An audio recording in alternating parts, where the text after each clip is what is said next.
Shalom, selamat pagi jemaat terkasih dalam Tuhan. Selamat hari Minggu. Yang percaya kasih Allah tak berkesudahan dalam kehidupan kita, katakan amin. Amin. Kita akan pujian kasih Allah tak berkesudahan.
Biarlah hati kita, cinta kita terus menyala di dalam Tuhan.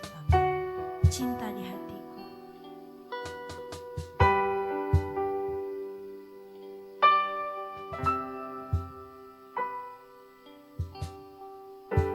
Siapakah yang dapat pisahkanku dari kasih?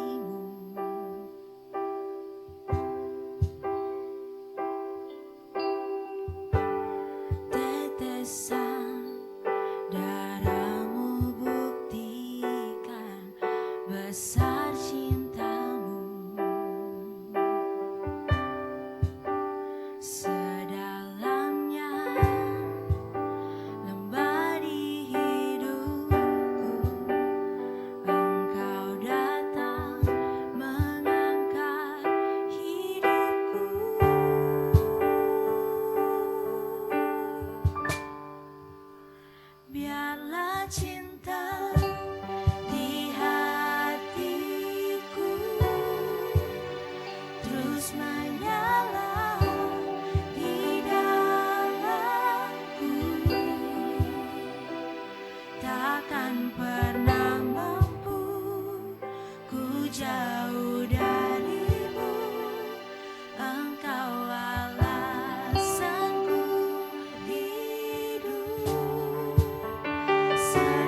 selalu berada dalam hadirat-Mu Tuhan.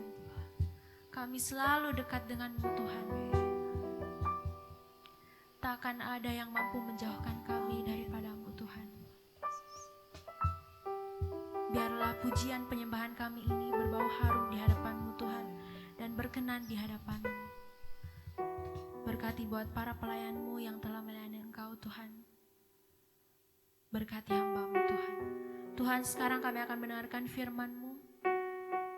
Engkau berkati firman yang akan kami dengarkan. Biarlah firman ini tertanam baik dalam hati dan pikiran kami dan bisa kami lakukan dalam kehidupan kami sehari-hari. Berkati juga buat hamba-Mu yang akan menyampaikan firman-Mu Tuhan.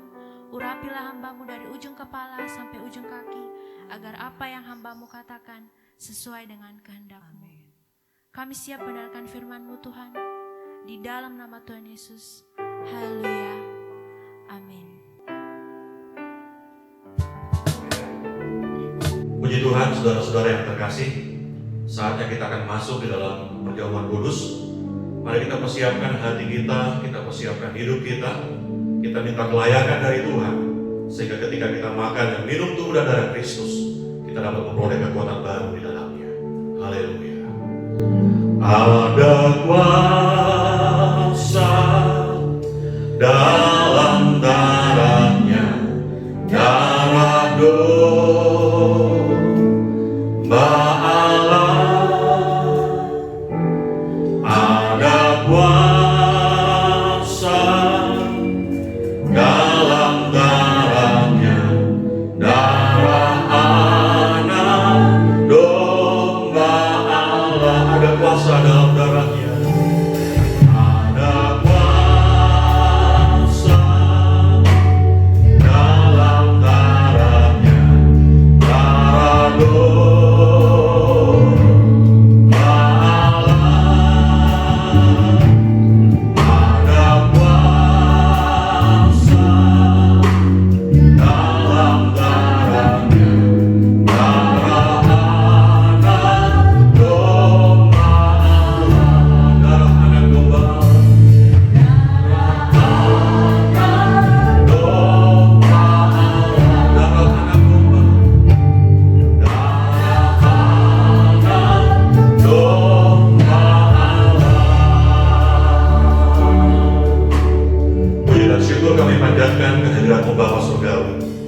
Kalau pada pagi hari ini Tuhan, kami akan menerima tubuh dan darah, kiranya Kau melayakkan kehidupan kami. Ampuni segala dosa kesalahan kami Tuhan, sehingga ketika kami makan dan minum tubuh dan darah-Mu Tuhan, ada mujizat, ada kuasa, dan berkat Kau nyatakan di dalam kehidupan kami. Kami siap terima perjamuan kudus di dalam nama Tuhan Yesus Kristus. Haleluya. Amin. Saudara-saudara yang terkasih dalam Tuhan, mari kita angkat roti ini lebih tinggi dari kepala dan kita mau dengarkan firman Tuhan.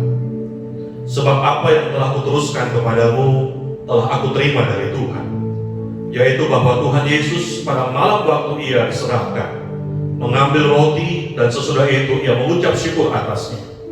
Ia memecah-mecahkannya dan berkata, inilah tubuhku yang diserahkan bagi kamu. Perbuatlah ini menjadi peringatan akan aku. Saudaraku yang terkasih, bukankah roti yang kita pecah-pecahkan adalah persekutuan dengan tubuh Kristus? Amin. Kita makan dengan percaya di dalam nama Tuhan Yesus.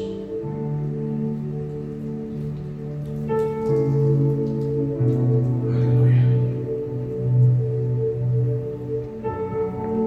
Mari kita angkat cawan ini lebih tinggi dari kepala dan kita mau dengarkan firman Tuhan. Sesudah makan lalu Ia berkata, cawan ini adalah perjanjian baru yang dimeteraikan oleh darahku. Perbuatlah ini setiap kali kamu meminumnya menjadi peringatan akan aku. Saudaraku yang terkasih, bukankah cawan pengucapan syukur yang atasnya kita ucapkan syukur adalah persekutuan dengan darah Kristus? Amin. Mari kita minum dengan percaya di dalam nama Tuhan Yesus. Haleluya. Mari kita sembah Tuhan. Kami mengucap syukur Tuhan. Kami mengucap syukur buat penebusannya. Kami mengucap syukur buat tubuh dan darah-Mu. Kami mengucap syukur buat pengampunan-Mu Tuhan. Kami mengucap syukur buat keselamatan yang Kau berikan dalam kehidupan kami. Haleluya.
Hidup kami diampuni, hidup kami diselamatkan Tuhan. Dan kami tahu Tuhan, semua dosa-dosa kami telah Engkau hapuskan. Setiap umat-Mu yang telah makan dan minum tubuh dan darah Tuhan, layak memperoleh mujizat dari Engkau Tuhan. Kami yakin Tuhan, semua penyakit kami telah Engkau sembuhkan. Oleh darah-Mu, oleh tubuh-Mu yang terpecah, dan oleh bilur-bilur-Mu, penyakit kami sudah sembuh Tuhan. Terima kasih Bapak Saudara. Terima kasih buat cinta-Mu, terima kasih buat kasih setia-Mu, terima kasih buat pengorbanan-Mu dalam kehidupan kami. Kami yakin dan percaya Tuhan, kuasa-Mu terus mengalir dalam kehidupan kami. Dalam nama Tuhan Yesus, inilah doa syukur kami. Haleluya. Amin. Shalom saudara, saya bersyukur kita bisa kembali bersama-sama bertemu di dalam ibadah online. Pada hari ini saya akan berbicara tentang kesombongan. Mari kita buka Alkitab kita sebagai ayat nas kita pada hari ini di dalam Amsal 16 ayat yang kelima. Amsal 16 ayat yang kelima, saya bacakan. Setiap orang yang tinggi hati adalah kekejian bagi Tuhan. Sungguh ia tidak akan luput dari hukuman. Saudara, kesombongan adalah dosa yang paling dibenci oleh Tuhan. Kesombongan adalah dosa yang sangat-sangat menjijikkan di hadapan Tuhan. Bukan berarti dosa-dosa lain tidak dibenci oleh Tuhan. Bukan berarti perzinahan, pembunuhan, dan dosa-dosa lainnya bukan dosa yang tidak dibenci oleh Tuhan. Tapi kalau manusia sudah jatuh di dalam dosa kesombongan, maka manusia dalam masalah serius. Saudara, kesombongan adalah dosa yang ada di dalam dua dimensi. Dimensi nyata dan dimensi yang tidak nyata. Dimensi yang bisa terlihat secara kasat mata dan dimensi yang tidak terlihat secara kasat mata. Kalau kesombongan bisa terlihat oleh mata, maka kesombongan dapat diperbaiki. Tapi yang menjadi sulitnya adalah kadang-kadang kesombongan tidak nampak oleh mata kita. Kesombongan tidak nampak secara fisik, hanya ada di pikiran, hanya ada di hati kita. Oleh sebab itu kesombongan merupakan dosa yang sangat membahayakan di dalam kehidupan ini, saudara. Kenapa? Karena kesombongan kadang-kadang tidak terdeteksi oleh akal manusia, tidak terdeteksi oleh mata manusia, tidak terdeteksi oleh apapun. Saudara, semua manusia berpotensi melakukan kesombongan. Siapapun dia, manusia sangat berpotensi untuk melakukan kesombongan. Nah, pada hari ini kita akan melihat mengapa kesombongan itu dosa. Mengapa kesombongan itu sangat dibenci oleh Tuhan. Mengapa kesombongan merupakan hal yang sangat-sangat menjijikkan di hadapan Tuhan. Ada beberapa hal yang bisa kita pelajari pada pagi hari ini. Yang pertama, saudara, karena kesombongan membuat seseorang tidak menghargai anugerah. Kesombongan merupakan dosa yang sangat dibenci oleh Tuhan, karena kesombongan membuat kita tidak menghargai anugerah Tuhan, tidak menghargai kasih Tuhan di dalam kehidupan kita.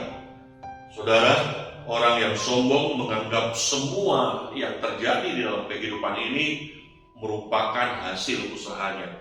Orang yang sombong merasa bahwa apa yang dia miliki, pencapaian-pencapaian yang sudah dia alami adalah karena jerih lelahnya, adalah karena hasil kerja kerasnya selama ini. Mereka lupa bahwa apapun yang terjadi dalam kehidupan manusia, Allah turut campur tangan di dalamnya. Mereka lupa, orang sombong lupa bahwa apa yang kita miliki, harta, kekayaan, jabatan, pencapaian-pencapaian yang kita miliki saat ini, itu terjadi karena kasih karunia Tuhan di dalam kehidupan kita. Bukan karena kuat kita, bukan karena gagah kita, tapi karena kasih karunia Tuhan yang senantiasa berlaku di dalam kehidupan kita. Nah, kesombongan membuat orang lupa bahwa kasih karunia Tuhan selalu ada dalam kehidupan kita. Kemudian yang kedua, karena kesombongan itu menghapus segala kebaikan kita. Coba saudara bayangkan, perbuatan-perbuatan baik yang sudah kita lakukan, hal-hal yang baik yang sudah kita kerjakan menjadi terhapus karena kesombongan yang kita perbuat. Di dalam Alkitab kita bisa temukan bagaimana orang Farisi dan seorang janda datang ke sebuah rumah ibadah. Yang satu datang dengan penuh kesombongan, yang satu datang dengan penuh kerendahan hati, saudara. Orang Farisi berkata, aku berpuasa 2 kali seminggu, memberi 1/10 dan sebagainya. Tujuannya adalah ingin memperlihatkan, tujuannya ingin supaya orang tahu, supaya orang mengerti perbuatan-perbuatan baik yang sudah dia lakukan. Namun seorang janda yang penuh kerendahan hati datang dengan sedikit rendah diri, saudara, merasa bahwa apa yang dia beri, dia persembahkan kepada Tuhan sangat kecil, tidak berarti apa-apa, dan itu diberikan dengan hati yang tulus. Janda ini menganggap bahwa apa yang dia beri sangat tidak berharga di hadapan Tuhan. Tetapi saudara, kita bisa lihat di akhir kisah ini bahwa ternyata Tuhan tidak melihat perbuatan-perbuatan baik yang kita tonjolkan. Tuhan tidak melihat perbuatan-perbuatan baik yang kita perlihatkan kepada orang lain supaya mendapatkan pujian. Tapi Tuhan justru tertarik terhadap satu sikap kecil yang diberikan oleh seorang janda yang disertai dengan kerendahan hati. Nah, saudara-saudara yang terkasih, perbuatan baik kita bisa menjadi sirna, bisa menjadi tidak ada apa-apanya, bisa menjadi tidak berarti apa-apa kalau kita sertai dengan kesombongan. Hari ini, mari kita belajar bahwa tidak cukup dengan berbuat baik kita bisa menyenangkan hati Tuhan. Tidak cukup dengan memberikan sesuatu kepada orang-orang, lalu kemudian kita mendapatkan pujian, terus hal ini dapat menyenangkan hati Tuhan. Tidak, saudara. Kita perlu tambah dengan kerendahan hati. Pemberian kita, kebaikan kita harus disertai dengan kerendahan hati, supaya apa yang kita lakukan dicatat di dalam buku kehidupan. Ketika kita melakukan hal yang sebaliknya, maka sekali lagi segala perbuatan baik kita akan terhapus oleh kesombongan kita. Kemudian yang ketiga, saudara, mengapa kesombongan adalah dosa? Yang ketiga, karena kesombongan membuat seseorang tidak bisa menghargai sesamanya. Orang yang sombong tidak bisa menghargai sesamanya. Orang yang sombong akan merasa bahwa apa yang dia lakukan adalah karena pengalamannya, apa yang dia lakukan karena keberhasilannya, apa yang dia lakukan selama ini karena kemampuannya. Mereka tidak mengindahkan kehadiran orang lain, mereka tidak mengindahkan pertolongan orang lain, mereka tidak mengindahkan keberadaan orang lain di dalam menentukan sebuah keberhasilan. Yang ada di dalam pikiran orang yang sombong, yang ada di pikiran orang yang tinggi hati, bahwa semua yang terjadi, semua yang baik, semua keberhasilan, semua hal yang terjadi selama ini itu berkat dari kemampuannya, itu berkat dari kerja kerasnya. Nah, saudara-saudara yang terkasih, hal ini merupakan sesuatu yang tidak boleh terjadi dalam kehidupan kita.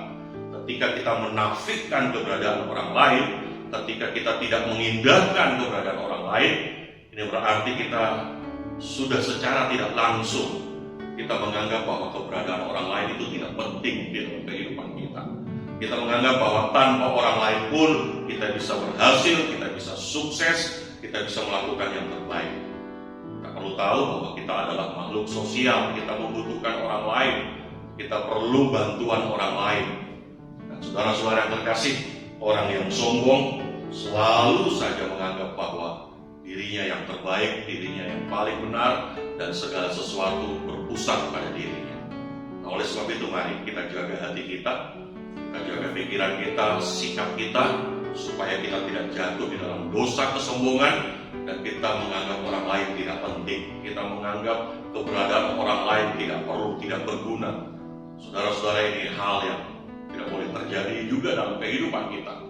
Kita belajar untuk rendah hati supaya kebaikan Tuhan, berkat Tuhan bisa nyata di dalam kehidupan kita. Kemudian, saudara, yang terakhir, mengapa Tuhan sangat membenci orang yang sombong. Mengapa kesombongan adalah dosa? Yang pertama tadi, karena kesombongan membuat seseorang tidak menghargai anugerah Tuhan. Kemudian yang kedua, karena kesombongan menghapus semua kebaikan. Dan yang ketiga, karena kesombongan membuat seseorang tidak bisa menghargai sesamanya. Yang keempat, yang terakhir, orang yang sombong itu susah bertobat, saudara. Orang yang sombong susah untuk bertobat. Kenapa saya katakan susah untuk bertobat? Karena orang yang sombong tidak pernah merasa bersalah. Orang yang sombong tidak pernah merasa melakukan kesalahan. Tiap kali melakukan kesalahan, orang lain yang menjadi kambing hitamnya. Tiap kali dia melakukan kesalahan, ada kelemahan yang dia lakukan, dia akan melempar kesalahan tersebut kepada orang lain. Sebab itu, dia tidak pernah merasa bersalah, dia tidak pernah merasa lemah, dia tidak pernah merasa berdosa, dan dia tidak perlu merasa bertobat, saudara. Tidak perlu melakukan pertobatan di dalam kehidupannya. Oleh sebab itu saya katakan, orang yang sombong sangat susah sekali untuk bisa bertobat. Dia tidak mau mengakui kesalahan, selalu berusaha membuktikan bahwa dirinya lah yang benar. Sebagai umat Tuhan kita belajar bahwa siapapun kita, sehebat-hebatnya kita adalah manusia yang punya kekurangan. Kita manusia yang punya kelemahan. Oleh sebab itu kita perlu bantuan Tuhan, kita perlu bantuan orang lain, kita perlu mengkoreksi hati kita, kita perlu memperbaiki sikap kita, diri kita, cara berpikir kita. Supaya apa? Supaya kelemahan-kelemahan yang ada, kekurangan-kekurangan yang ada bisa kita perbaiki dan kita menjadi pribadi yang setiap hari menjadi pribadi yang lebih baik. Saudara-saudara yang terkasih, kita belajar untuk memiliki kerendahan hati. Jauhkan sikap sombong dari dalam kehidupan kita. Saya yakin dan percaya apapun yang akan kita lakukan dengan baik seturut dengan kehendak Tuhan. Amin. Firman Tuhan sampai di sini. Mari kita berdoa. Puji dan syukur kami panjatkan kehadirat Bapa Surgawi. Kalau pada hari ini Tuhan kami dapat mendengarkan firman. Ajar kami Tuhan untuk tidak menjadi pribadi-pribadi yang sombong, untuk tidak menjadi pribadi-pribadi yang tinggi hati.